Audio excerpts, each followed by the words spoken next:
start us off. Can you tell us what is CMMC?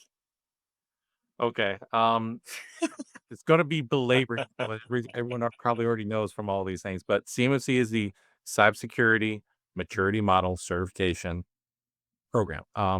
Pretty much in a nutshell, in layman's terms, it is leveraging NIST Special Publication 171, all the cybersecurity requirements, and instituting a independent assessment to validate that companies in the DIB are actually protecting controlled unclassified information in their systems, not in the systems that are ATO'd or have an authority to operate on behalf of the government, but all those ancillary contracting systems that companies tend to have that may contain that CUI. That's the big thing, right? Is it started off with DFARS 7012, self-attestation. You sign a letter saying, yeah, we comply. But independent investigations through Inspector General and the DoD found that either through intentional ignorance or just pencil whipping, it didn't quite go to the level that they needed to be. So that's why they came up with CMMC. Okay, whoa. So DFARS, that's crazy. Okay, so what's that? What's Okay. DFARS? So yeah, that's the thing when you get a CMMC and everything. And I know you know it, and I think you make sure I explain it for everyone else out there. But the acronyms are crazy. So DFARS, and I'm probably going to get this wrong. The Defense Federal Acquisition Supplemental. Yeah, regulation supplement or something, right? Right. Yep. Regulations. It's Yep.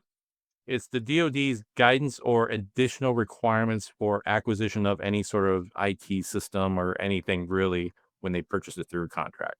7012 is what people commonly hear. It's a specific clause around cybersecurity and protection of controlled unclassified information or CUI.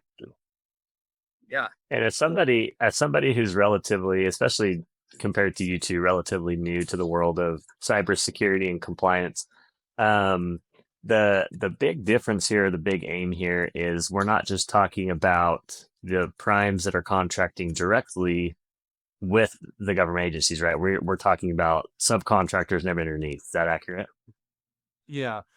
That's one of the big things of the clauses within that DFARS clause is that they have what's called a flow down requirement. And the flow down requirement just really says is from the prime contract, the person that actually holds the contract with the DoD, they are accountable or responsible to ensure that everyone else that they use a subcontract, no matter how far down the chain, if they're being passed CUI, has to protect it to the equivalent level using Yeah. NIST 800-171 controls. And then because of CMMC, they also either have to do the self-attestation or the official certification by C3PO, whatever is dictated within the contract to the prime contract. That makes sense. So we're talking about primes and subs, right? You're explaining a little bit about defense industrial base is. Like, for example, that the Army doesn't actually make anything, right? The U.S. military, they don't actually make the tanks.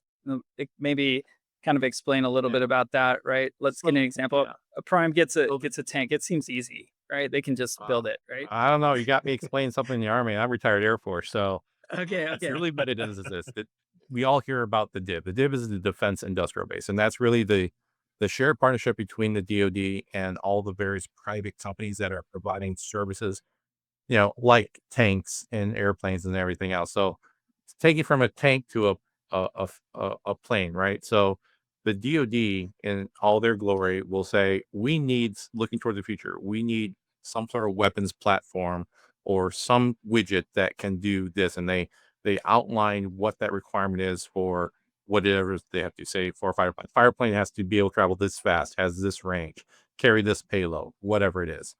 And then the DIBs, and normally it's the larger contractors, we hear the big prime contractors, you hear like Northrop Grumman, Raytheon, and all that.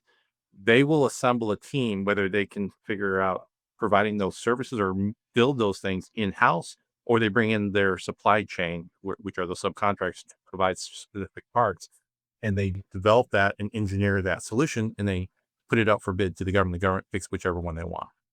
And that's what happens, right? And that's just at a very high level what the whole DIB is about.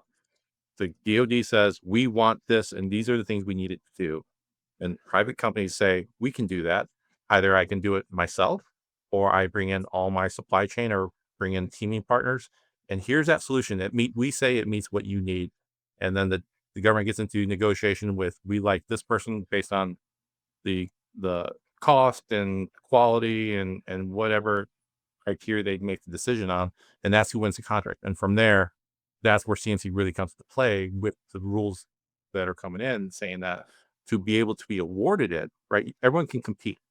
But now with CMMC, if you want to actually be awarded that contract, you have to meet the CMC requirements at the time of award.